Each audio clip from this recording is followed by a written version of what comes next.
ఉత్తరప్రదేశ్కు చెందిన 5 ఏళ్ల బాలుడు 5 రకాల సంగీత పరికరాలు వాయించడం సహా మార్షల్ ఆర్ట్స్లో ప్రావీణ్యంతో అబ్బురపరుస్తున్నాడు.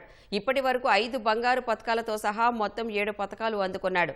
హోమీ ప్రసాద్ శర్మ 4 ఏళ్ల క్రితం వారణాసిలో స్థిరపడ్డారు.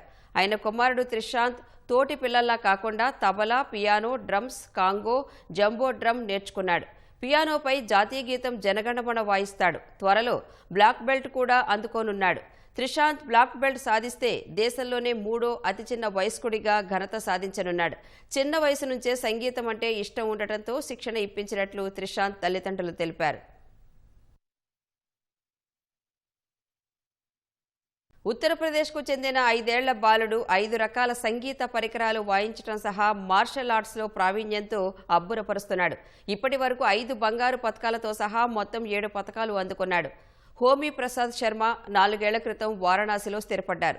ఆయన కుమారుడు త్రిశాంత్ తోటి పిల్లల్లా కాకుండా tabla, piano, drums, Congo, jumbo drum నేర్చుకున్నాడు. పియానోపై జాతీయ గీతం జనగణమన వాయిస్తాడు. త్వరలో బ్లాక్ బెల్ట్ కూడా అందుకోనున్నాడు.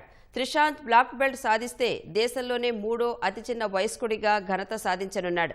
చిన్న వయసు నుంచే సంగీతం అంటే ఇష్టం ఉండటంతో శిక్షణ ఇప్పించినట్లు త్రిశాంత్ తల్లిదండ్రులు తెలిపారు.